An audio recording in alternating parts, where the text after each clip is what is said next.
तीन कंपनीज का ऑप्शन है, कंपनी ए बी सी। तो सबसे पहले ऐसी कौन सी चीज है जिसको देख के आप अंदाजा लगाओगे कि मुझे कंपनी ए बी या सी में से किस में इन्वेस्ट करना चाहिए? एसेट्स, एसेट्स अकाउंटिंग हेड्स पढ़े आपने, assets, liabilities, income, expenses and capital, 5 accounting head आपने पढ़े हैं। इसके एसेट्स हैं फॉर एग्जांपल 60 मिलियन के, ये 20 मिलियन रख के बैठा हुआ है, ये 10 मिलियन। किस कंपनी में आप इन्वेस्ट करना पसंद करेंगे? कंपनी ए। किसको देख के आपने डिसीजन लिया? एसेट को। क्यों? कंपनी के एसेट ज्यादा होने से भला क्यों आपका डिसीजन ए पे जाके रुक गया? जिस कंपनी के एसेट्स मशीन ज्यादा होंगे, ऑब्वियस सी बात है फ्यूचर में वो चीजें भी ज्यादा बनाएगा। एक कंपनी के पास 3 मशीन है और दूसरे के पास 30 मशीन है, तो ज्यादा प्रोडक्ट कौन बना सकेगी? 30 के पास मशीन है। तो जिस कंपनी के एसेट्स जितने ज्यादा होते हैं उतनी ही वो कंपनी रिलायबल होती है। एसेट से मशीन नहीं आती है, कैश आता है, कैश। इन तीनों से किसके पास कैश ज्यादा होगा?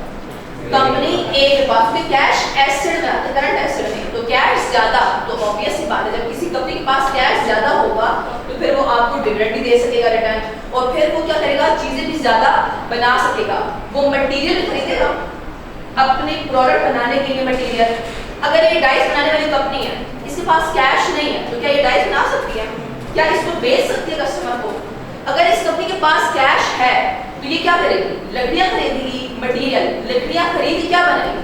डाइस, चेयर्स, फर्नीचर, और फिर आगे कस्टमर को बेच के पैसा कमाएगी। तो कैश का होना बहुत लाजमी है।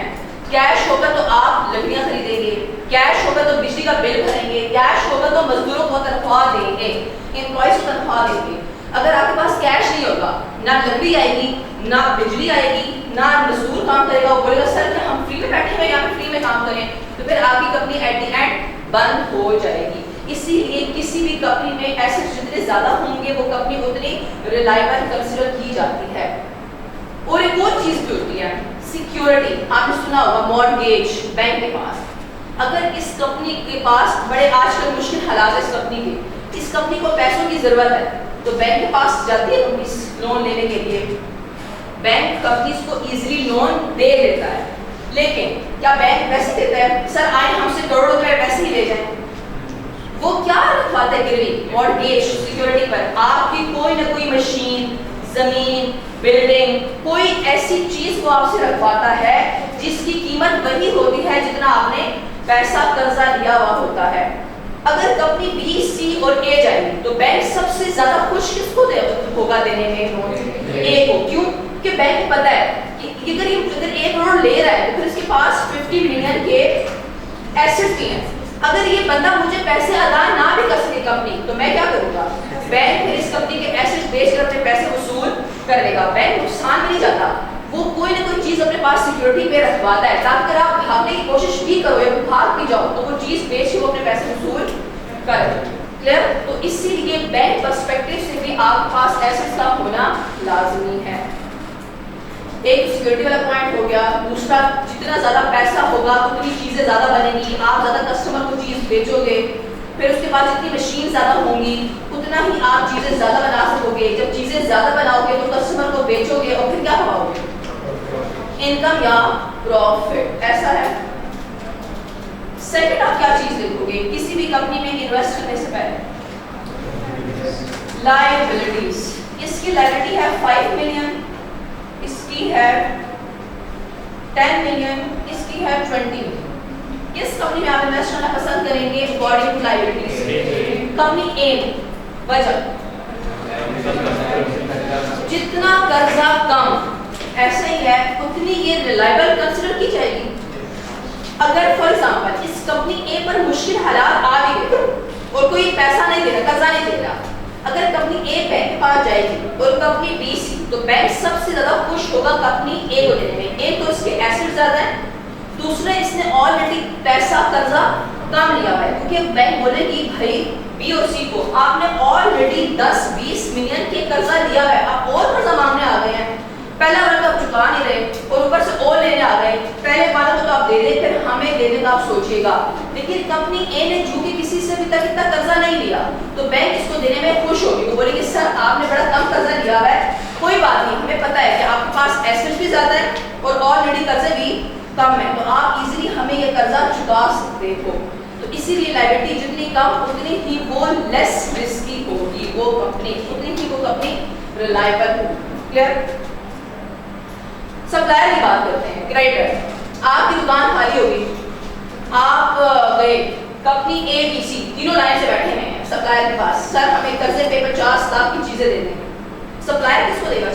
50 लाख की चीजें कर्जे पर कंपनी ए को। वो बोलेगा सर बी सी को आप ऑलरेडी इतना कर्जा देके बैठे हुए हैं लेकर, पहले बार तो आप मुझे अदा नहीं कर रहे, ऊपर से और मुझसे मांगने आ गए हैं, ऊपर से आपके पास कुछ है भी नहीं सिक्योरिटी पे रखवाने के लिए, जो कुछ बचा कुछ एसेट है वो आपने ऑलरेडी लोगों के पास सिक्योरिटी पे रखवाया हुआ है। अब डबल सिक्योरिटी तो नहीं हो सकती ना, एक ही बैंक के पास अगर आपने एसेट रखवाया तो दूसरे वही एसेट आप दूसरे बैंक के पास नहीं रखवा सकते। तो वो बी और सी को देने से 1000 बार पहले सोचेगा कर्जा, लेकिन ए को वो इजीली कर्जा दे देगा। तो इसीलिए जिस कंपनी की लायबिलिटीज जितनी कम होंगी उतनी ही वो क्या कंसीडर की जाएगी? Less risky. Third, income. इसकी इनकम है 100 मिलियन के, इसके हैं जी 20 मिलियन के, 30 और इसके है 40 मिलियन के। अकॉर्डिंग टू इनकम एनालिसिस किस कंपनी में आप इन्वेस्ट करना समझोगे कि लेस रिस्की है? भाई किसे अच्छा नहीं लगता? जितनी आमदनी ज्यादा होती है उतना ही प्रॉफिट मुनाफा ज्यादा होता है। अब आपकी इनकम आप डबल कर तो आप खुश नहीं होगे कि भाई मेरे खर्चे अगर हैं तो इनकम भी तो ज्यादा है ना। तो जिस कंपनी की इनकम जितनी ज्यादा होगी उतना ही वो प्रॉफिट ज्यादा कमाएगा। जब प्रॉफिट ज्यादा होगा तो फिर शेयर होल्डर को क्या होगा? वक्त पर हर साल डिविडेंड रिटर्न मिलेगा, क्योंकि डिविडेंड कहां से दिया जाता है? प्रॉफिट से। तो जब इनकम ज्यादा होगी तो ऑटोमेटिकली प्रॉफिट में क्या होगा? ज्यादा। इनकम और प्रॉफिट का आपस में क्या रिलेशन है? डायरेक्ट या इनवर्स? डायरेक्ट। जितनी इनकम ज्यादा उतना प्रॉफिट क्या हो जाएगी? ज्यादा। तो इनका इनकम और प्रॉफिट का आपस में डायरेक्ट रिलेशन होता है। फोर्थ आप चीज लिखोगे एक्सपेंसेस। इसके एक्सपेंसेस हैं 40 मिलियन के, इसके हैं 20 मिलियन के।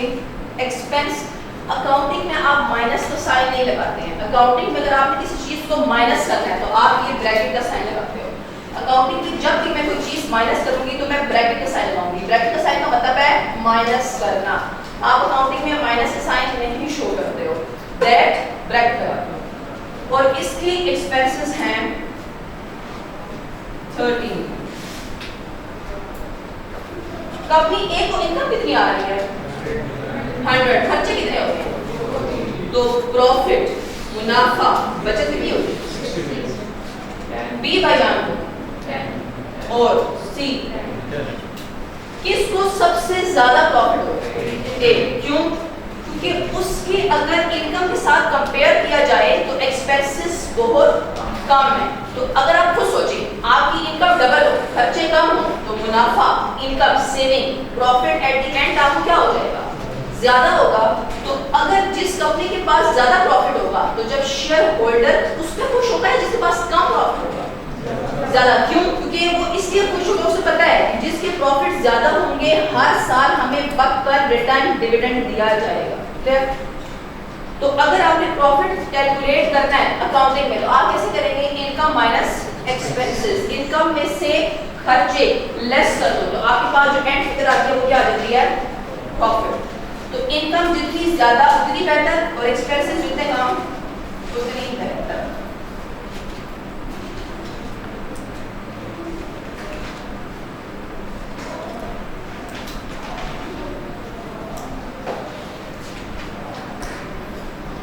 कैपिटल,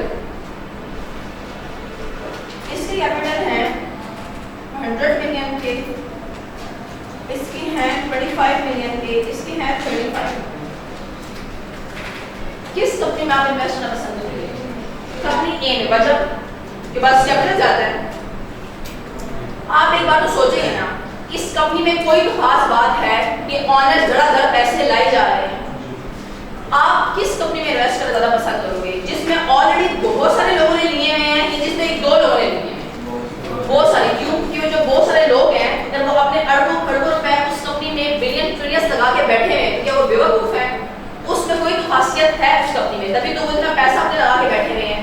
कंपनी बी उसी में कोई नहीं इन्वेस्ट कर रहा क्योंकि वो कंपनी इतनी अच्छी नहीं है, उसके प्रॉफिट्स वगैरह इतने अच्छे नहीं है, तभी तो लोग उस कंपनी में इन्वेस्ट करने से पहले 10,000 बार सोच के करते हैं।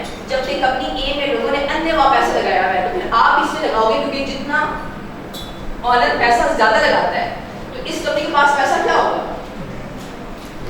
ऑनर पैसा लगा रहा है तो इस कंपनी के पास पैसा आ रहा है। जब पैसा आएगा तो फिर चीजें ज्यादा बनेंगी, जब चीजें ज्यादा बनेंगी तो फिर सेल भी ज्यादा होगी, जब चीजें आप ज्यादा बेचेंगे तो फिर प्रॉफिट भी क्या होगा? उतना ज्यादा होगा। जब प्रॉफिट कम तो शेयर होल्डर को फिर क्या मिलेगा? डिविडेंड हर साल वक्त पर मिलेगा। क्लियर? कैपिटल और नेट एसेट भी कहते हैं, एसेट और नेट एसेट। ये मैं आपको मंडे को बताऊंगी जब हम अकाउंटिंग इक्वेशन करेंगे, a - l = c। फिलहाल यहाँ पे मंडे को आपको जब अकाउंटिंग इक्वेशन कराऊंगी तब मैं बताऊंगी हम क्यों कैपिटल टू नेट एसेट्स बोलते हैं।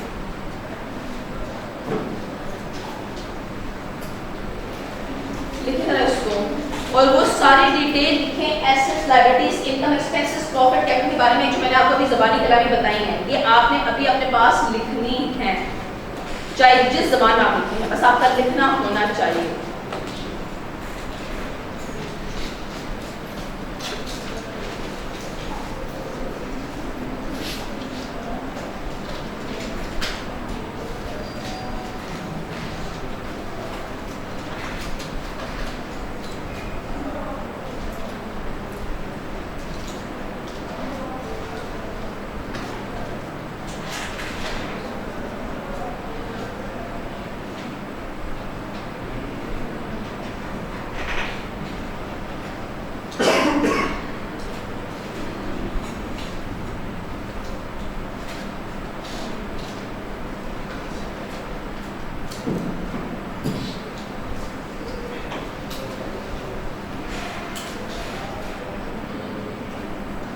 शेयर्स के बारे में, डिविडेंड क्या चीज है, कब आपकी कंपनी के पास शेयर्स की कीमत बढ़ती है, कब कम होती है, कंपनी के परफॉर्मेंस पर, क्यों एसेट ज्यादा हो तो आप इन्वेस्ट करते हैं, क्यों लायबिलिटीज कम हो तो आप इन्वेस्ट करते हैं, क्यों इनकम ज्यादा, एक्सपेंसेस कम हो तो आप इन्वेस्ट करते हैं। ये सारी डिटेल आपके पास रजिस्टर पर लिखी होनी चाहिए, जो मैंने आपको अभी ज़बानी कलामी बताई है बात की।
लिखा है आपने?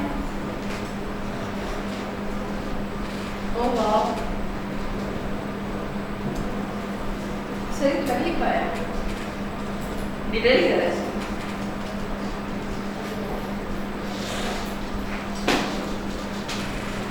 जी सर। ओह, ज्यादा लिख दिया आपने। कहीं थक तो नहीं गए आप 4 खाने लिखे? शेयर्स क्या है, डिविडेंड क्या है, और licence liabilities, capital, income, expense. अच्छा लिख रहे हैं। लिखा हुआ है 4 लाइन में सारी चीजें आ गई हैं। लिखा हुआ है हायर एसेट और लायबिलिटी हायर ओह वाह, हायर प्रॉफिट। आज ही आप अब ये लिखें higher asset lower liabilities. Sir मैंने डिटेल बोल दिया है। अगर मैं आपको पढ़ाऊं, मैं आपसे बोलूं हायर एसेट्स, आप बोलेंगे जी के पास इन्वेस्ट कर दो। लो लायबिलिटीज आप बोलेंगे जी लोअर लायबिलिटीज इन्वेस्ट कर दो। सर डिटेल लिखें। इस आप जैसा मैंने आपको समझाया है वैसे डिटेल का मतलब ये होता है। फॉर एग्जांपल अगर आप थ्योरी में जाएंगे करेंगे कैफ में, तो आपसे पूछेगा डिटेल बताओ, तो आप कुछ एक्सप्लेन करो, तो आप क्या एक्सप्लेन करेंगे उससे? एक्सप्लेनेशन का मतलब होता है डिटेल चीजें लिखनी है।